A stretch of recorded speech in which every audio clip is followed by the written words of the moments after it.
இஸ்லாமிய நம்பிக்கைப்படி உலகத்தை படைத்தவனின் தூதரவர் அண்ட் அந்நாட்டின் ஜனாதிபதி சக்கரவர்த்தி நபிகள் நாயகம். சும்மாவா? உலகத்திலும் உயர்ந்த பதவி, மர்மை சம்பந்தப்பட்ட உயர்ந்த பதவி. சட்டமே அவர் மூலமாகத்தான் வர வேண்டும். அவ்வளவு குர்ஆன் நபியின் வாயிலிருந்தான் வர வேண்டும். அதான் சட்டம். 23 ஆண்டு காலங்களும் அழகிய முன்மாதிரி, அருமையான குணம், கற்பனை கெட்டாத எண்ணங்கள். அவரை தூக்கி நெஞ்சில வைங்க. நம்முடைய அத்தா அம்மா உயிர் அப்படின்னு நீங்க சொல்லலாம். ஏன் என் புள்ளதை எனக்கு உயிர்னு சொல்லலாம், மனைவிய உயிர்னு சொல்ல தப்பு இல்ல, என் புருஷ உயிர்னு சொல்லலாம். ஆனா நபிகள் பெருமானார் உயிருக்கு மேலன்னு சொல்லுகிறார். அந்நபி அவுலா பில் முஃமினீன மின் அன்ஃபுஸிஹிம். இந்த நபி முஃமின்களுக்கு தங்கள் உயிரை விட மேலானவர். அத்தான உயிர் அம்மான உயிர்னு சொல்லிக்க. எங்க அத்தாக்கும் எனக்கும் எங்க எல்லாத்துக்கும் எங்க உயிரை விட மேல 200 கோடி முஸ்லிம்களுடைய உயிரை விட மேல் நபிகள் நாயகம். அப்படின்னா நீ முஸ்லிம்ங்கறான்ல, இதயத்துல ரசூலை எப்படி வைக்கணும்ங்கறியே? நபிகள் பெருமானாருக்கு இதயத்தில் எந்த இடத்தை கொடுத்தோமோ அந்த இடம் வேறு யாருக்கும் கிடையாது. என்னை பெற்றெடுத்த பெற்றோருக்கும் இல்லை, அது நான் பெற்ற பிள்ளைகளுக்கும் கிடையாது. அப்படின்னா நீ அழகிய பெருமானாரை ஒத்துக்கிட்டேன்னு அர்த்தம். அளவற்ற அருளாளனும் நிகரற்ற பேரன்புடையவனுமான எல்லாம் வல்ல அல்லாஹ் என்ற திருப்பெயரை கொண்டு என்னுடைய ஜும்ஆ உரையை நான் ஆரம்பிக்கிறேன்.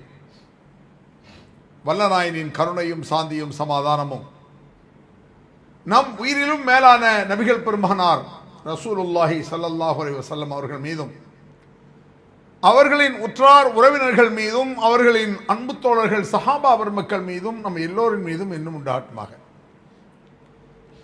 அன்பிற்குரிய பெரியவர்களே, தாய்மார்களே, சகோதர சகோதரிகளே, திருமறை குர்ஆனில் சில வசனங்களை நாம் கேள்விப்படும் பொழுது அதை ஏற்கனவே நாம் கேட்டிருந்தால் நம்மையும் அறியாமல் ஒரு அலட்சியம் ஏற்படுவதை பார்க்கலாம். அது போர் என்பது போல நாம் யோசிக்கிறோம்.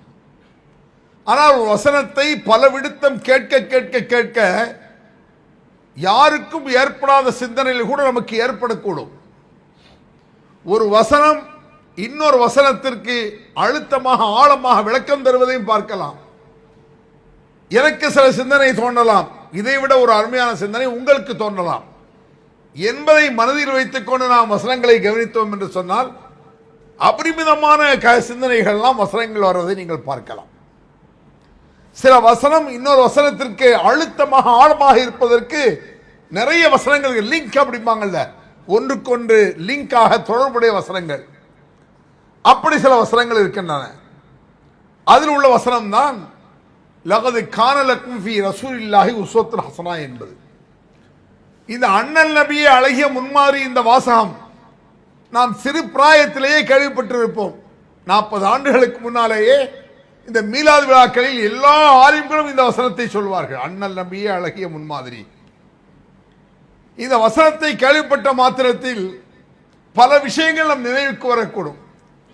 இதை நீங்கள் பல 100 முறை கேட்டாலும் சரி, மறக்க கூடாத, மறக்க முடியாத, உள்ளத்தில் ஆழத்தில் கிடக்க வேண்டிய ஒரு வசனம் இந்த வசனம்.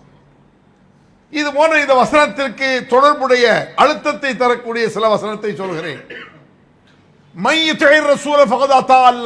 யார் இந்த தூதருக்கு கட்டுப்படுகிறாரோ அவர் அல்லாஹ்விற்கு கட்டுப்பட்டு விட்டார். இது திருமறை குர்ஆன் நபிகள் பெருமானாருடைய மதிப்பில் உச்சத்தில் உள்ள மதிப்பு. என்ன மதிப்பு? இந்த தூதர் சொல்லை நீ கேட்டால் என் சொல்லை கேட்டதாக அர்த்தம் அப்படிங்கிறான் அல்லாஹ். மையுத்திர் ரசூல் ஃபகதா அல்லாஹ். இந்த தூதருக்கு கட்டுப்பட்டால் அல்லாஹ் கட்டுப்பட்டதா அல்லாஹ் சொல்றான். அதுக்கு மேல இன்னக லஅலா ஹுலுக்னதை, மகத்தான குணம் உமக்கு நபியே அப்படிங்கிறான். அதுக்கு மேல உமா அர்சல்னாக இல்லா ரஹ்மத்தல் லில் ஆலமீன், உலகத்திற்கே ஒரு அருள் இவர் என்று சொல்கிறான். இப்படி ஒரு வசனத்தினுடைய தொடரை பாருங்க, ஒன்றுக்கொன்று அவ்வளவு அருமையாக இணைந்து போவதை நீங்கள் பார்க்கலாம். ஏன் இந்த வசனங்களை சொல்கிறேன்? இந்த தகுதி, இந்த வசனத்திற்குண்டான தகுதி நபிகள் பெருமானாரை தவிர யாருக்கும் கிடையாது என்பதை சில விஷயத்தின் மூலமாக சொல்கிறேன். நபிகள் நாயகம் ஸல்லல்லாஹு அலைஹி வஸல்லம் அவர்கள் இந்த உலகத்தில் 63 ஆண்டு காலங்கள் வாழ்ந்தார்கள் என்பது நமக்கு தெரியும். 23 ஆண்டு காலங்கள் இறை தூதராக வாழ்ந்தார். 40 ஆண்டு காலமா சாதாரண மனிதனாக வாழ்ந்தார். 23 ஆண்டு காலங்கள் வாழ்ந்ததெல்லாம் 23 வருஷம் அழகிய முன்மாதிரி தான். ஏதோ குறிப்பிட்ட சில விஷயத்தை நாம் பேசுகிறோம். 23 வருஷம். அப்ப 40 ஆண்டு காலங்கள் வாழ்ந்தார்களே இறை தூதர் ஆவதற்கு முன்னால், அதற்கு எப்படி வாழ்ந்தார்கள் என்பதற்கு பெரிய சான்றுகள் இருக்காது. 23 வருஷத்துக்கு சான்று இருக்கு. அதான் ஹதீஸ்ங்கறாமே, புகாரில இருந்து புகாரி, முஸ்லிம், அபூ தாவூத், திருமதிங்கறாங்களே, இத்தனை ஹதீஸ் நூல்களும் நபிகள் பெருமானார் 23 ஆண்டு காலங்கள் எப்படி வாழ்ந்தார் என்பது, 40 ஆண்டு காலங்கள் எப்படி வாழ்ந்தார்கள், அதற்கு பெரிய சான்று இருக்காது. ஆனால் ஒரு வாக்கியம் திருமறை குர்ஆனில் இருக்கிறது. 40 ஆண்டு காலங்கள் நபிகள் பெருமானார் எப்படி வாழ்ந்தார் என்பது ஒரே ஒரு வாக்கியம் தான். இந்த வாக்கியத்தை சிலர் கேள்விப்பட்டிருக்கலாம், பலர் கேள்விப்படாமல் இருப்பீர்கள். யோசித்து பாருங்கள். 40 ஆண்டு காலங்கள் எப்படி வாழ்ந்தார் நபிகள் பெருமானார்? இஸ்லாத்தை பற்றி நபிகள் பெருமானார் சொல்ல சொல்ல அந்த மக்காவில் நபிகள் பெருமானாருக்கு கடுமையான எதிர்ப்புகள் வருகிறது. எதிர்ப்புகள் வரும் பொழுது ஒரு தர்க்க ரீதியாக, சைக்காலஜியாக ஒரு வார்த்தை அல்லாஹ் சொல்கிறார். தர்க்க ரீதியாக கேள், பிராக்டிக்கலாக நடைமுறை சாத்தியத்தோடு கேள், அவன் உணர்ந்து பார்க்கட்டும். எப்படி கேட்கணும்? லபித்து ஃபீக்கும் அம்ரன் மின் கப்லிஹி அஃபலா தஅகிலூன், உங்களோடு தானே இதனால் வரையில் வாழ்ந்து கொண்டிருந்தேன், இருக்கிறேன், யோசித்து பார்க்க மாட்டீர்களா என்று கேளுமே. இந்த வாசனை கற்பனை பண்ணி பாருங்க. உங்களோடு 40 வருஷம் நான் வாழ்ந்திருக்கேன், யோசிச்சு பாருங்க. ஏதாவது ஒரு அடாவித்தனம், ஒரு அயோக்கியத்தனம், ஒரு பொய், ஃப்ராடு, ஏமாத்து, கள்ளம், கபடு, சூது, காழ்ப்புணர்ச்சி, பொறாமை, எதையாவது பார்த்தீர்களா? இதெல்லாம் உள்ளடங்குகிறது. என்ன குறை கண்டீர்கள் நீங்க? இது அபூபக்கர் சித்திக்கால் சொல்ல முடியாது. அங்கதான் பாயிண்ட், முக்கியமான பாயிண்ட். இந்த வாசகத்தை சஹாபாக்கள் சொல்ல முடியாது. எந்த வாசகத்தை? இவ்வளவு காலம் உங்களோடு தானே வாழ்கிறேன், யோசித்து பார்க்க மாட்டீர்களா? என்ன குறை கண்டீர்கள்? சஹாபாக்கள் சொல்ல முடியாது.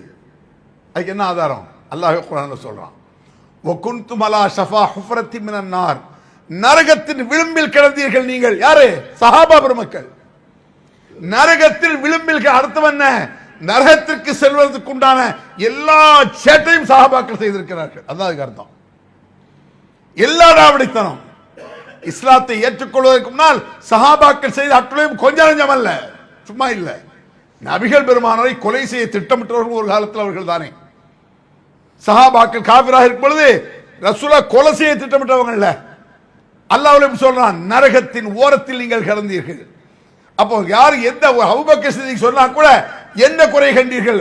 உன்ட்ட என்ன குறை இல்லைன்னு அடிக்கிறோமா? உமர் சொல்ல முடியுமா? எத்தனை குறை உன்ட்ட இருக்கு கடந்த காலம், அடிக்கிறோமா? சஹாபாக்களை இப்படி சொல்ல முடியாது. அப்புறம் அவுலியாக்கள் ஏமாத்திரம், அப்புறம் என்ன ஷேகுமார்கள் வேண்டி கிடக்கு, அப்புறம் என்ன பெரிய பெரிய நாதாக்கள், எவனும் சொல்ல முடியாது. இப்படி சஹாபாக்களை சொல்ல முடியாதுன்னா எப்படி? உங்களோடு வாழ்ந்தேன், யோசித்து பார்க்க மாட்டீர்களா? இதான் அல்லாஹ் கேட்க சொல்றான். நபிகள் பெருமானாருக்கு அப்படி தோணவில்லை. உங்களோட தானப்பா வாழ்ந்தேன், என்னப்பா குறை அப்படி கேட்க தோணல. முகம்மதே இப்படி கேளு. அப்ப 40 ஆண்டு காலங்கள் எவ்வளவு தீமையாக நபிகள் பெருமானார் வாழ்ந்திருந்தால் இப்படி ஒரு சவாலை அல்லாஹ் கேட்க சொல்லுவான். இது எவ்வளவு பெரிய வாசகம்! இது பேச விட்டுட்டு போற விஷயமா? இது உயிர் மூச்சு இருக்கும் வரை நாடி நரம்பெல்லாம் மக்கி ஏறி நிற்க வேண்டிய வசனம் இது. என்னடா ஒரு வார்த்தை! இப்படி யார் வாழ்ந்திருக்க முடியும்? எவ்வளவு பெரிய நல்லவரா இருக்கட்டுமாங்க, சொல்ல முடியுமா? என்னை பத்தி என்ன நினைக்கணும்? ஊர்ல அவரை ஊர்ல போய் சொல்லி பாருங்க. ஒரு பேயனா கிறுக்கலாம் ஒண்ணு தெரியாது, அதை சொல்லல. ஒரு அறிவு இருந்து, திறமை இருந்து, வலுவாக இருக்கக்கூடிய, நல்ல மூளை இருக்கக்கூடிய ஒருவன் உங்களோடு தானே வாழ்ந்தேன், யோசித்து பாருங்க சொல்ல முடியாது. திருந்தின பிறகு அது வேற விஷயம். திருந்த முந்தி ஏன் ஊர்ல நான் சொல்ல முடியாது, உங்க ஊர்ல நீங்க சொல்ல முடியாது. கட்ட மறைவிட்ட சொல்ல முடியாது. உன்னோடு தானே வாழ்ந்தேன், என்ன குறை கண்டாய் சொல்லி பாருங்களேன். உங்கள என்ன குறை இல்லை, வாய மூடி சும்மா இருங்க, பொண்டாட்டியே சொல்லும், ஏத்துக்காது. ஏன் ஊர்ல போய் நான் சொன்னா, உங்க முன்னால பிறந்தேன், என்னோட வயசு பெரிய ஆளுக்கு இருப்பாங்கல்ல, உங்களோட தான் இருந்த, உங்கள்ட்ட தான் பிறந்தேன். அல்லாஹ் அக்பர், இவனான்ட்டு போயிடுவான். என்னுடைய சேட்டை 20 வயசு 15 வயசு 20 வயசுல பண்ணிருப்பேன்ல எல்லாரும் தான். அல்லாஹ் தஆலா சஹாபாக்கள் சொல்றான், நரகத்துக்கு போகக்குண்டான எல்லா தவறுகளையும் சஹாபா பெருமக்கள் செய்தார்கள், அவர்கள் கேட்க முடியாது. நபிகள் கேட்டார், உங்களோடு வாழ்ந்தேன். அபூ ஜஹீல் கூட நபிகள் பெருமானுடைய பண்பை குறை சொன்னது கிடையாது. மக்கத்து காவிர்கள் நபிகளுடைய கண்ணியத்தை குறை செய்ததில்லை. பைத்தியக்காரன்னா, குடும்பத்தேட்டா பிளக்க வந்தாருன்னா, நம்ம கடவுள இல்லங்காருன்னு சொன்னா, பண்பில் குறை சொன்னான்னா எவனாவது காவிரி சொல்லியிருக்கான்? பண்புல அபூ ஜஹீலும் நபிகள் பெருமானுடைய பண்பில் குறை சொன்னால் ஒத்துக்கிற மாட்டான். முகம்மது சாராயக்கடையில் போய் நிற்காரு, ஒருபோது இருக்காதுன்றோம். அதெல்லாம் இருக்காரு, அவர் எப்படி போவார்? சாராய கடை போவாரா? அதெல்லாம் போக மாட்டார், சொல்லாது, எடுபடாது. நபிகள் பெருமானாரை பற்றி மக்கத்து காவிர்கள் அவருடைய பண்பில் குறை சொல்லவில்லை. அவ்வளவு பண்பாக வாழ்ந்தும் கூட, இவ்வளவு மேன்மையாக வாழ்ந்தும் கூட, இப்படி கேட்க சொல்லியும் கூட அல்லாஹ் சொல்றான், வஜதக லாலன் ஃபஹதா, நீர் வழி தவறி நின்றீர், அல்லாஹ் உன்னை வழி தவறியதாக பார்த்தான். அந்த ஹிதாயத் இல்லைன்னா எவ்வளவு பண்பு இருந்து என்ன செய்யாங்கிறான்ல, பண்பு உச்சம்தான், அருமையான குணம் தான், அதெல்லாம் ஓகே. ஹிதாயத் இஸ்லாம் இல்லை என்றால் அப்படி சொல்ல வர்றான்ல. எவ்வளவு பண்பா கண்ணியமா வாழ்ந்திருக்காங்க. அயோக்கியர்கள் மத்தியில் நல்லவனா வாழ்றது கஷ்டம் இல்லை. எங்க பார்த்தாலும் ஃப்ராடு, ஏமாத்து, கள்ளத்தனம், குடி, கூத்து, கும்மாளம், அதுல ஒரு நல்லவரை வாழ முடியுமா? நல்லவங்க ஓரளவு நல்லவங்க மத்தியில் நல்லவனா வாழ முடியல. அயோக்கியர்கள் மத்தியில் நல்லவனா வாழ்ந்திருக்கிறார். நல்லவனா வாழ்ந்தாலும் உன்னை வழி தவறியாக அவன் பெற்றான், பார்த்தான். ஃபஹதா, சரியான வழியை காட்டினான். எந்த வழி தவிர எதை சொல்றான் தெரியுமா? அல்லாஹ் மா தத்ரீமல் கிதாப் வல் ஈமான், வேதம் என்றால் என்ன என்று உமக்கு தெரியாமல் இருந்தது நபியே. வேதம்னா உமக்கு தெரியாது, ஈமான்னா தெரியாது. இருக்க குர்ஆன்ல இப்படி வசனம் இருக்குங்க குர்ஆன்ல. மா தத்ரீமல் கிதாப் வல் ஈமான், வேதம் என்றால் என்ன என்று உமக்கு தெரியாமல் இருந்தது, ஈமான் என்றால் என்ன என்று உமக்கு தெரியாமல் இருந்தது. அப்படின்னா இதுதான் வேதம், இதுதான் ஈமான், இதுதான் இஸ்லாம், இதுதான் தொழுகை. யார் சொல்லி கொடுத்துருக்கான்? அல்லாஹ் சொல்லி கொடுத்துருக்கான். அதனாலதான் இன்னொன்று சொல்றான், அத்தபிஉ இல்லா மா யூஹா இலைய, அல்லாஹ் எனக்கு எதை சட்டமாக இறக்கினானோ, வஹியை அனுப்பினானோ அதைத்தான் நான் பின்பற்றுகிறேன், என்னை நீங்கள் பின்பற்றுங்கள். இதுதான் கான்செப்ட்ங்கிறது, அடிப்படைங்கிறது, பேசிக்கிறாங்கல்ல. அல்லாஹ் எதை சட்டமாக சொன்னான், வேதத்தை அவன் தான் தந்தான், ஈமான் அவன் தான் புரிய வச்சான், இஸ்லாம்னா என்ன அவன் தான் சொல்லி தந்தான், அவனைத்தான் அவன் சொல்லத்தை நான் பின்பற்ற, என்ன நீ பின்பற்ற. எப்படிப்பட்ட விஷயம் பார்த்தீங்களா? இவ்வளவு, இதெல்லாம் ஒரு சுருக்கமான விஷயம் தான். இப்படி ஆயிரக்கணக்கான விஷயங்கள் இருக்கிறது. இதையெல்லாம் உள்ளடக்கிதான் லகது கான லக்கும் ஃபீ ரசூலில்லாஹி உஸ்வத்துன் ஹஸனாங்கறான். இந்த நபியிடத்தில் அழகிய முன்மாதிரி இருக்கு பார். மகத்தான குணமுடையவர், இன்னக லஅலா ஹுலுகின் அலீம், மகத்தான குணம். இது ஏன் சொல்றது தெரியுமா? ஒரு மனுஷனை பாராட்டிடலாம். நான் உங்களை சொல்லி நல்ல குணம், இவரு அன்பான ஆளு, ரொம்ப நேர்மையான ஆளு சொல்லலாம். அது கன்ஃபார்மா? அது கன்ஃபார்ம் இல்லையே. ஒரு நேரத்தில் வெடிச்சிருந்த அவனாடா படுவாய் பைய எவ்வளவு நல்லவனா இருந்தான், நல்லவனா இருக்க நடிச்சான், அதான உண்மை. கண்டுபிடிக்க முடியல. ஒரு 5000 ரூபாய் கடை வாங்குறான், அவங்கள்ட்ட சொன்ன டேட்ல கரெக்டா கூட வந்து தந்துருவான். சார் எவ்வளவு நேர்மையான ஆளுமையே. ஒரு 2 மாதம் எண்ணு ஒரு 10,000 ரூபாய் காப்பான். சொன்னதோட ஒரு நாளைக்கு முந்தி கொண்டு வந்து தந்துட்டான். அப்புறம் 50,000 அதையே கரெக்டா தந்துட்டான். நீ என்ன சொல்லுவிய? இவனை மாதிரி சொன்ன வாக்க நிறைவேற்ற யாரு அப்படின்னு நினைப்பிய. அப்புறம் கொஞ்ச நாள் சேர்ந்து 5 லட்சம் அதோட எஸ்கேப். அட படுவாய்ப்பையா, இந்த 5 லட்சத்தை ஆட்டையை பொறுத்த இந்த சேட்டை பண்ணியிருக்கான். புரியுதா? எவ்வளவு நல்லவன் இல்லை, நடிச்சான்.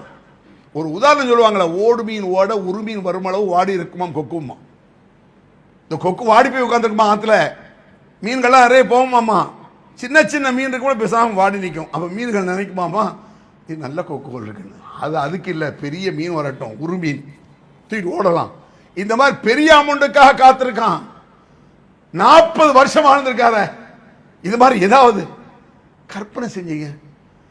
அப்ப இந்த கலாலா மகத்தான குணம் என்றால் மனிதனை பாராட்டுவது, அல்லாஹ் ரசூலை பாராட்டுறான். அருமையான குணம், இவர் தங்க குணம் படைத்தவர். இவர் குர்ஆனில் இருக்கு அருமையான குணம். வேற ஏன் அப்படி சொல்றான்? அல்லாஹ் உள்ளத்தில் உள்ளதை அல்லாஹ் தான் அறியும். உள்ளத்தின் உள்ளமை அப்படிம்பாங்க. உள்ளத்தில் என்ன இருக்கு யாருக்கு தெரியும்? யஅலமு ஹாயினத்துல் அய்னி மா துஃபி ஸுதூர், உள்ளத்தில் மறைப்பதை புரியக்கூடியவன் ரப்புல் ஆலமீன். அவ்வளவு அவருடைய உள்ளத்தையே அறிந்து வைத்திருப்ப அருமையான உள்ளம் அப்படிங்கிறான் அல்லாஹ். இதற்கு என்ன சான்று? ஆயிரக்கணக்கான சான்றுகள் இருக்கின்றன. கொஞ்சம் நெஞ்ச சான்றா? நீங்க படிக்க படிக்க அப்படி துணுக்கு செய்திகளா வரும். ஹதீஸ்ல படிச்சீங்கன்னு சொன்னா பெரிய பெரிய விஷயம் வேண்டாம். தொழுகை, நோன்பு, ஜக்காத், உயிரை கொடுக்கிறது, இப்படி 1000 இருக்கலாம்.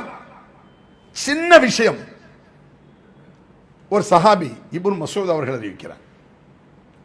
சாதாரண ஒரு விஷயம், அது எப்படிப்பட்ட உள்ளது ஆச்சரியமா இருக்கு. இப்படிலாம் இருக்க மாட்டான் உலகத்துல. எந்த ஆலிம்ஸும் இருக்க மாட்டான், எந்த ஷேக்கும் அப்படி கிடையாது. அஜ்ரன் நபி ஸல்லல்லாஹு அலைஹி வஸல்லம் லும்மிர மினல் கைல், நபிகள் பெருமானார் குதிரை பந்தயம் நடத்துவார்களாம். வ குன்து ஃபீமன் அஜ்ரா, நானும் அதில் கலந்திருக்கிறேன். இப்னு மஸ்ஊத் சின்ன பையன், அவரு எங்களை எல்லாம் கூப்பிடுவாங்க. ரசூலுல்லாஹ் வரிசையா போட்டுவாங்க குதிரை.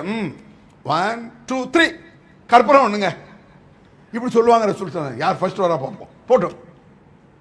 ரசூலுல்லாஹ் குதிரை பந்தயம் நடத்திருக்காங்க. எந்த ஆலிம்ஸா பைக்கில் போக முடியும்? பைக்கில் ஒரு ஆலிம்ஸா போற சும்மா இருக்க மாட்டாங்க.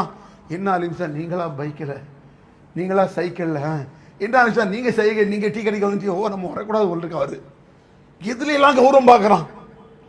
நபிகள் பெருமானார் குதிரை பந்தயம் நடத்தினார். இது என்றைக்காக ஒரு நாள் அல்ல, அன்றாடம் சர்வ சாதாரணமாக நடக்கக்கூடிய விஷயம் இது. அனஸ் அவரும் ஒரு சிறுவர் தான் நபிகளாக காலத்தில். நபிகள் காலத்துக்கு பிறகு பெரிய ஆளாயிருக்கார், அவர் பெரிய மனுஷன். அவர் தெருவில் செல்லும் பொழுது அஸ்ஸலாமு அலைக்கும் ரஹ்மத்துல்லாஹி வரகாத்துஹு சொன்னது யார்? அனஸ். யாருக்கு? சிறுவர்களுக்கு. 10 வயசு.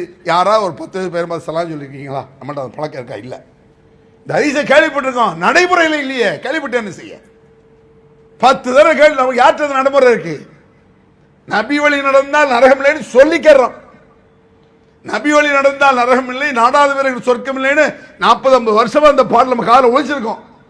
இஸ்லாமிய அடிப்படை அதுதான். அண்ணன் நபி அழகிய முன்மாதிரி, அது இஸ்லாமிய அடிப்படை தான். நபி வழி நடந்தால் நரகம் இல்லை, இஸ்லாமிய அடிப்படை தான். நடைமுறையில் இல்லையே, சொல்வதா நம்மள்ட்ட இருக்கு. அவர்கள் சிறுவர்களை பார்த்து சலாம் சொல்வார்கள்.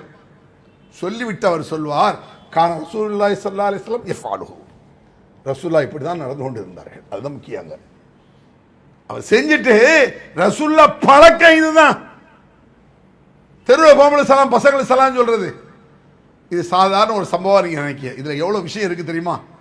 முதல் ஒரு விஷயம், சிறுவர்கள் மீது அன்பு செலுத்துதல் இருக்கு. அஸ்ஸலாமு அலைக்கும், அல்லாஹ்வுடைய சாந்தி உனக்கு கிடைக்கட்டும் தம்பி. அவன் நம்ம மேல ஒரு மதிப்பு வச்சிருவான். 2வது சலாம், அந்த சிறிய பையன் நம்மளை பார்த்து வலைக்கும் சலாம், அல்லாஹ்வுடைய சாந்தி உங்களுக்கு கிடைக்கட்டும்ங்கிறான். அவன் நம்மளுக்காக துவா செய்யறான்.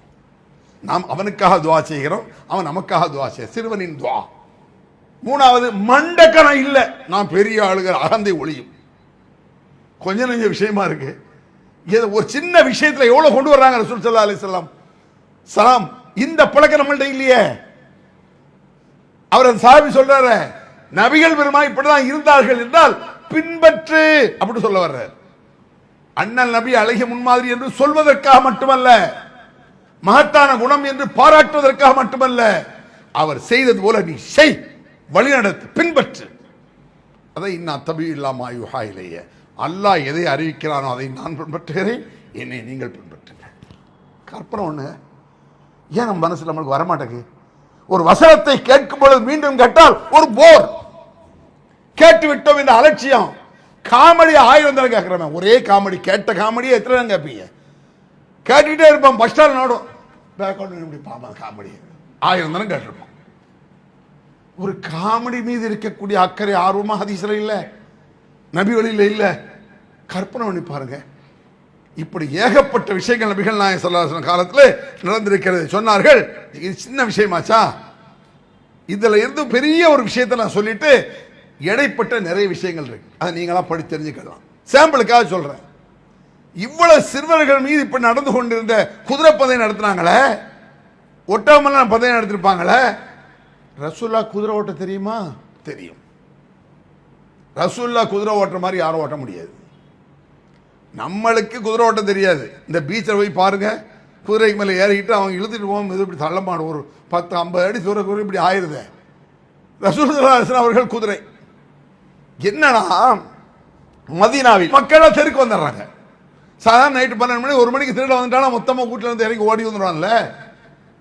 ஓடி வந்தாலும் திருட போற திசையை பார்த்து 50-60 பேர் சேர்ந்தா தான் போவோம். தனி யாராவது போவீங்களா? திருட அங்கதான் வந்தான்னு தெரியும். ஒரு ஆள் போக மாட்டாங்க. 50 பேரை மொத்தம் ஓடத்தான் செய்வோம். சஹாபாக்கள் மொத்தமா ஓடுறாங்க, மொத்தமா நிக்கிறாங்க. எந்த திசையை நோக்கி சஹாபா பெருமக்கள் இருக்கிறார்களோ அதே திசையில் இருந்து ஒரு குதிரை பயங்கர வேகத்தில், கடுமையான வேகத்தில் வந்து கொண்டிருக்கிறது. கிட்ட பார்த்து எல்லாம் அதிர்ச்சியாவில் பார்ப்பாங்க, என்ன யார் யாருன்னு. கிட்ட வந்தவனே ரசூல் ஸல்லல்லாஹு அலைஹி வஸல்லம் அந்த குதிரையிலிருந்து இறங்குறாங்க. என்னுடைய ஆட்சியிலாவது இப்படி நடப்பதாவது அப்படி சொல்லல, அப்படி இருக்கும்ல. இஸ்லாமிய ஆட்சியால் நடத்திட்டு இருக்கேன், அக்கிரமத்தை ஒழிச்சிட்டு இருக்கேன். இஸ்லாம் வருவதற்கு முன்னாலேயே பண்பாக, தைரியமாக, வீரமாக இருந்தால் வந்த பிறகு சும்மாவா? ரசூலுல்லாஹ் என்ன மற்ற ஆளு ஆலிம்சா மாதிரி பெரிய தலப்பா கட்டிக்கிட்டு ஜிப்பா போய் இப்படியே குளிச்சுட்டு பயமா நிப்பா நினைச்சிட்டான். அப்படியே இருந்தா ரசூலுல்லாஹ். குதிரை வேகமாக அடிச்சு பிச்சுட்டு வர்றாங்க ரசூல் ஸல்லல்லாஹு அலைஹி வஸல்லம். கவலை வேண்டாம், பயப்படாதீர்கள், வெறும் பேச்சு, எவனும் கிடையாது. நான் போய் பார்த்துட்டு வந்துட்டேன். பார்த்துட்டு சொல்றேன், இந்த குதிரை கடல் போல போதங்கிறா. நம்ம மின்னல் போல மம்மல அரபில கடல் மாங்க இருக்கு. கடலை போல பறக்கிற இந்த குதிரை, அது அபூ தல்ஹாவுடைய குதிரை. ஜனாதிபதி, பிரதமர், முதலமைச்சர் எவனாரு கட்டுவாங்க போய் நிப்பான காலத்துல. அந்த பசங்களுக்கு இவரெல்லாம் பெரிய தலைவர் கிட்ட போக முடியுமா அப்படின்னு நினைச்சிடக்கூடாதுன்னு குதிரை பந்தயம், வா ஓடு. பசங்களை பார்த்து அஸ்ஸலாமு அலைக்கும். ஒரு சிறுவரை பார்த்து நீ சலாம் சொல் என்று சொல்வதை விட ஒரு சின்ன வந்து நான் வர்றேன் ஏன்டா சலாம் சொல்லலை அப்படி சொல்லுங்க, அவன் மரியாதை கேட்டுவாங்க. நீ சலாம் சொல்லமான்ட்டு போயிடுவான். அவனை பார்த்து அஸ்ஸலாமு அலைக்கும் தம்பி நல்லா இருக்கீங்களா, 10 வயசு பையனை பார்த்து. அவன் மறுநாள் அடுத்தவங்களை பார்த்தா என்ன செய்வான், தூரத்தில் அவன் பார்க்க அஸ்ஸலாமு அலைக்கும்ண்ணே அப்படின்றான். அவனுக்கே வெக்கமாயிரும் நீங்கள் சலாம் சொல்கிற பார்த்து. இவ்வளோ பெரிய ஆள் நம்மளுக்கு சலாம் சொல்கிறார். மக்தப் அஜர்த்து சலாம் சொல்லுவாரா, மாணவனுக்கு மக்தப் அஜர்த்து அலிபே சொல்லி கொடுக்காரு. அவர் சொல்லுவாரா படிக்கிறவன்ட்ட, ஒரு கவுன்சிலர் சொல்லுவானா, ஒரு இன்ஸ்பெக்டர் பார்த்து ஒரு கான்ஸ்டபிளுக்கு இன்ஸ்பெக்டர் சொல்லுவானா குட் மார்னிங். எவ்வளோ பெரிய தலைவர்னா சாதாரண தலைவராங்க. சவடாலுக்கு சொல்லலை, சவடா முஸ்லீம்கள் சவடா விடான்னு நினைக்கக்கூடாது. இஸ்லாமிய நம்பிக்கைப்படி உலகத்தை படைத்தவனின் தூதர் அவர். உலகத்தை படைத்தானே, ஒரு நாட்டின் தூதர் அல்ல. இந்திய தூதர், அமெரிக்க தூதர், ரஷ்யா அப்படி கிடையாது. உலகத்தை படைத்தவனின் தூதர் அண்ட் அந்நாட்டின் ஜனாதிபதி சக்கரவர்த்தி நபிகள் நாயகம். சும்மாவா? உலகத்திலும் உயர்ந்த பதவி, மர்மை சம்பந்தப்பட்ட உயர்ந்த பதவி. சட்டமே அவர் மூலமாகத்தான் வர வேண்டும். அவ்வளவு குர்ஆன் நபியின் வாயிலிருந்தான் வர வேண்டும். அதுதான் சட்டம். 23 ஆண்டு காலங்களும் அழகிய முன்மாதிரி, அத்தனை ஆண்டு காலிலும் அருமையான குணம், கற்பனை கெட்டாத எண்ணங்கள். அவரை தூக்கி நெஞ்சில வைங்க. நான்ல அவரை தூக்கி வை. எந்த அளவுக்கு தெரியுமா, நம்முடைய அத்தா அம்மா, பாப்பா அம்மா உயிர் அப்படின்னு நீங்க சொல்லலாம். ஏன் என் புள்ளதை எனக்கு உயிரிடு சொல்லலாம், மனைவியை உயிரிடு சொல்ல தப்பு இல்லை, என் புருஷ உயிரிடு சொல்லலாம். ஆனா நபிகள் பெருமானார் உயிருக்கு மேலன்னு சொல்லுகிறான்ல. அந்நபி அவுலா பில் முஃமினீன மின் அன்ஃபுஸிஹிம். இந்த நபி முஃமின்களுக்கு தங்கள் உயிரை விட மேலானவர். அத்தான உயிர் அம்மான உயிர்னு சொல்லிக்க. அது யாரு? எங்க அத்தாக்கும் எனக்கும் எங்க எல்லாத்துக்கும் எங்க உயிரை விட மேல். 200 கோடி முஸ்லீம்களுடைய உயிரை விட மேல் நபிகள் நாயகம். அப்படின்னா நீ முஸ்லீம்ங்கிறான்ல, நீ முஸ்லீமா, நீ முஃமினா, ஈமான் உள்ளவனா? அந்நபி அவுலா பில் முஃமினீன மின் அன்ஃபுஸிஹிம். இதயத்தில் ரசூலை எப்படி வைக்கணுங்கிறிய? நம்முடைய நெஞ்சத்தில் இதயத்துக்குள் நபிகள் எப்படி வைப்பீங்க? நபிகள் பெருமானாருக்கு இதயத்தில் எந்த இடத்தை கொடுத்தோமோ அந்த இடம் வேறு யாருக்கும் கிடையாது. என்னை பெற்றெடுத்த பெற்றோருக்கும் இல்லை, அது நான் பெற்ற பிள்ளைகளுக்கும் கிடையாது. நபிகள் பெருமானாருக்குள்ள இடம் வேற யாருக்கு? அப்படி தூக்கி வையே. அப்படின்னா நீ அழகிய பெருமாதிரி ஒத்துக்கிட்டேன்னு அர்த்தம். அவர் மகத்தான மாமனிதன் என்று ஒத்துக்கிட்டேன்னு அர்த்தம். இவ்வளவு பெரிய ஒரு உயர்வு அல்லாஹ் குர்ஆன்ல சொல்றான். உயிருக்கு மேல, உயிருக்கு மேல. உயிருக்கு ஈக்குவல் என்ன தெரியுமாங்க? உயிருக்கு ஈக்குவல் உயிருடைய மதிப்பு என்ன? சொர்க்கத்திற்கு விலையே உன் உயிர் தான். குர்ஆன்ல இருக்கு. இன்னல்லாஹ் அஷ்தரா மினல் முஃமினீன அன்ஃபுஸஹும் வ அம்வாலஹும் பிஅன்ன லஹுமுல் ஜன்னah. உன்னுடைய சொத்தையும் உன் உயிரையும் சொர்க்கத்துக்கு விலையாக அல்லாஹ் கேட்கிறான். குர்ஆன்ல இருக்குது. என் உயிருக்கு ஈக்குவல் யாரு? சொர்க்கம். உலகத்தில் ஈக்குவல் ரசூலுல்லாஹ். போ, அதுக்கு மேலாக நான் சொல்ல போறேன். எப்பேற்பட்ட ஒரு விஷயம் இது! ஏனென்றால் சின்ன சின்ன விஷயமாக இருக்கட்டும், மிக பெரும் பெண்ணும் பெருமான விஷயமாக இருக்கட்டும், நபிகளுடைய ஸ்டைல், போக்கு, நடைமுறை, அழகு எல்லாமே தனிதான். அபூ தல்ஹாவுடைய குதிரை தான் அது. அவங்க சொன்னாங்களா, ஹாதா பஹ்ருன், கடல் வேகத்தில் செல்கிறது என்று. அது அபூ தல்ஹாவுடைய குதிரை. இந்த அபூ தல்ஹா எப்பவுமே சில விஷயம், இந்த போர் விஷயங்கள மும்முரமா இருப்பாங்க. அபூ தல்ஹா ஒரு போர்க்களத்தில் சஹாபா பெருமக்கள்கிட்ட அம்புகள் குறைவாக இருந்தது.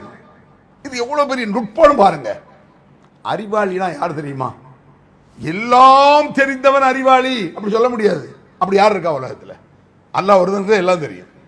எல்லாம் தெரிந்தவன் அறிவாளி அப்படி நடக்காது. வேற யார் அறிவாளி? யார் யாருக்கு என்னென்ன தெரியும் என்பதை தெரிந்து வைப்பவன் தான் அறிவாளி. ஒரு தலைவர் இருக்கான்னு சொன்னா யாருக்கு திறமை, இவன்ட்ட இதோ ஒப்படைக்கணும், அதன்ட்ட ஒப்படைக்கணும், இதை இவன்ட்ட ஒப்படைச்சா உருப்படாது, இந்த பொறுப்பு அவன்கிட்ட கொடு. அறிவாளினா யார் யாருக்கு என்னென்ன தெரியும் என்பதை தெரிந்து வைத்திருப்பவன் அறிவாளி. இதிலும் உச்சமாக இருந்தார்கள் நாயகம். அந்த போர்க்களத்தில் அம்புகள் குறைவாக இருந்தன. அம்புகள் குறைவாக இருந்தவங்க சொல்ல என்ன செய்யறாங்க? வியூகம் அமைப்பதுமாங்கல்ல, ஸ்கெட்ச் போடுறதா, வியூகம் அமைப்பது. சொல்ல வியூகம் அமைக்கிறாங்க. அமைச்சர் சொல்லலாம், உன்சுருஹா லி அபீ தல்ஹா, உங்கள் அம்புகளை எல்லாம் நீங்கள் அபூ தல்ஹாட்ட கொடுங்க, வேஸ்ட் பண்ணிடாதீங்க. அபூ தல்ஹா குறி வைப்பதில் கெட்டிக்காரர். அவர் 10 அம்பு அடிச்சாருன்னா ஒன்று கூட விடுபடாம கரெக்டாக அடிக்கும். எதிரிகள் அவ்வளோ துல்லியமாக தாக்கும். சஹாபா 10 ஆள் 10 அடித்தா ஒரு 4 போயிடும், வீணா போயிடும். உன்சுருஹாலி அபீ தல்ஹா, உங்கள் அம்புகளை அபூ தல்ஹாட்ட கொடுங்க. இந்த குறி வைக்கிறது எல்லாருக்கும் வராது. இவ்வளோ பேர் இருக்கிற இத்தனை பேர், ரொம்ப சில பேர் அப்படி 10 கல் எறிவான், ஒரு மாங்காய் கூட விடாது. சில பேர் ஒரு கல் 7-8 மாங்காய் கீழே விழுந்துடும். இதெல்லாம் ஒரு டேலண்ட், ஒரு ஆளுக்கு ஒரு திறமை இருக்கும். அந்த குறிவைக்கும் திறமை உள்ளவர்கள் அபூ தல்ஹா. அதை அபூ தல்ஹா சஹாபாக்கள் கொடுத்துறாங்க. அபூ தல்ஹா போர்க்களத்தில் மும்பரமாக செயல்படுகிறார். நபிகள் பெருமானார் அபூ தல்ஹா பின்னால் நிற்கிறாங்க. அப்படி நிற்கும் போது நபிகள் பெருமானார் எட்டி பார்த்தார்கள் அப்படின்னு வருது. ஏன் எட்டி பார்க்குறாங்க? எதிரிகள் யாராவது நம்முடைய அபூ தல்ஹாவை அடிச்சிடக்கூடாது இல்லை, அதுக்காக எட்டி பார்த்தார்கள். யார சொல்லலாம் லா துஸ்ரிஃப், எட்டி பார்க்காதீர்கள் யார சொல்லலாம். நான் அம்பு அடிக்க நீங்க எட்டி பார்க்குறீங்க, உங்களை அடிச்சிருவானே, எட்டி பார்க்காதீங்க. நஹரி தூர நஹரிக்க, என் இதயம் உங்களுக்கு கடையமாகட்டும், நான் சாவுறேன், என்ன அடிக்கட்டும், உங்களை அடிச்சிடக்கூடாது, எட்டி பார்க்காதீங்க. கற்பனை கேட்டதா? எப்பேற்பட்ட தலைவர்! தன்னுடைய மக்கள் தன்னுடைய நண்பர்களுக்கு எந்த ஆபத்து வரக்கூடாது என்று உயிரை கொடுக்க தயாரான தலைவர். அல்லாஹ் குர்ஆன்ல சொல்லி காட்டுறான், ஃபலா தذهب نفسك عليهم حسرات, கவலையால் உன் உயிரை விட்டு விடாதே நபியே. என்ன அப்படி கவலையா? உயிர் போற அளவுக்கு கவலைப்படுறீங்க அல்லாஹ்ல சொல்றான். அப்ப எவ்வளவு கவலை நபிகள் பெருமானார் உள்ளத்தில் இருந்தால் இப்படி ஒரு வசனம் இறங்கி இருக்கும். ஃபலா தذهب نفسك عليهم حسرات, கவலையால் உயிரை விட்டு விடாதே. தன் மக்களுக்கு எந்த பாதிப்பு வரக்கூடாது என்பதற்காக அக்கறையோடு உயிர் கொடுக்க தயாராக இருந்த தலைவர். தன் தலைவருக்கு ஒரு சின்ன கஷ்டம் கூட வரக்கூடாது என்பதற்காக என் நெஞ்சம் கடையமாகட்டும் யார சொல்ல என்று சொன்ன சஹாபா பெருமக்கள். கற்பனை பண்ணுங்க, சும்மா வாங்க. அல்லாஹ் சொல்றான், லகது கானலக்கும் ஃபீ ரசூலில்லாஹி உஸ்வத்துன் ஹஸனா. ஒரு வசனமா பாருங்க, அண்ணல் நபியே அழகிய முன்மாதிரி ஒன்று, இன்னக லஅலா ஹுலுகின் அஸீம், மகத்தான குணம் உமக்கு நபியே. 2. 3வது மையத்தேர் ரசூல ஃபகத் அத்தா அல்லாஹ், யார் இந்த தூதரை கட்டுப்படுகிறாரோ அவர் அல்லாஹ்வுக்கு கட்டுப்பட்டு விட்டார். அடுத்து ஒப அர்சல்னாக இல்லா ரஹ்மத்துல் லில் ஆலமீன், ஆலத்திற்கே அருள் கொடையாக. எந்த அவுலியாவது இந்த ஊருக்கு அருள் கொடைன்னு சொல்ல முடியுமா? ஒரு அவுலியாவை தூக்கி இந்த ஊருக்கே அருள் கொடை கிடையாது சொல்ல முடியாது. ஒரு ஊர் ஒரு தெருவுக்கு அவுலியா சொல்ல முடியுமா அருள் கொடை? வேர்ல்டு, மொத்த உலகம், உலகத்திற்கே ஒரு அருள் கொடை. ஏன் அல்லாஹ் இப்படி சொல்றான்? அப்பேற்பட்ட அந்த எண்ணங்கள், தூய்மைகள். நபிகள் நாயகம் ஸல்லல்லாஹு அலைஹி வஸல்லம் அவர்கள்ட்ட ஒரு ஒட்டகம் இருந்துதான். அது மாதிரி வேகமா எந்த ஒட்டகையும் போவாதான். அந்த ஒட்டகைக்கு ஒரு பேர் கூட உண்டு. அந்த ஒட்டகையின் பெயர் அலுபா என்ற ஒட்டகை. அவ்வளவு பிரமாதமா போவான் ரசூலுல்லாஹ், அப்படி பழக்கி வச்சிருக்காங்க ரசூலுல்லாஹ். அபூ தல்ஹா குதிரை பயங்கர ஸ்பீடு, ரசூலுல்லாஹ்வுடைய ஒட்டக பயங்கர ஸ்பீடு. எப்படி வாழ்ந்திருக்காங்க பாத்தீங்களா? கற்பனை பண்ணி பாருங்க. அந்த குதிரையில் வேகமா போய்விட்டு இது அருமையாக பயங்கர ஸ்பீட்ல போவதற்காக ரசூலுல்லாஹ் தன்னை பெருமையா சொல்ல, நான் போய் அப்படி சொல்ல. நம்ம அப்படி இல்லை, பைக்கில் போனீங்கன்னு வைங்க, ஒரு 60-70 போனா நான் போயிட்டு வந்துட்டேன்ல. குதிரை பிரமாதமா போச்சு இந்த ரசூலுல்லாஹ். யார் பின்னாலையும் பைக்கில் இருந்தீங்கன்னா பாராட்டிடாதீங்க. 60 போகும்போது சூப்பராக ஓட்டினா 80 ஆக்கிடுவான், மொத்தம் போய் சேரணும், எல்லாரும் தொப்பு போய் கழுவ வேண்டியதான். பாருங்க, புகழ் மயக்கம் மனுஷனுக்கு அப்படி வந்துடும். அந்த மயக்கம் கூட இல்லாத நபிகளார், புகழ் மயக்கமோ தலக்கணமோ என்ன. அதனாலதான் இந்த குதிரை சூப்பரா போகுதுன்னு போயிட்டாங்க ரசூலுல்லாஹ். அதே மாதிரி அலுபா என்ற ஒட்டகை, நபிகள் பெருமானார் பயங்கர ஸ்பீடா போகக்கூடிய அலுபா என்ற ஒட்டகை. அப்படி நபிகள் பெருமானார் ஒட்டகையில எல்லாம் போகும் பொழுது நபிகள் பெருமானாரை முந்தி சென்றது ஒரு ஒட்டகை. அது ஒரு அரபி.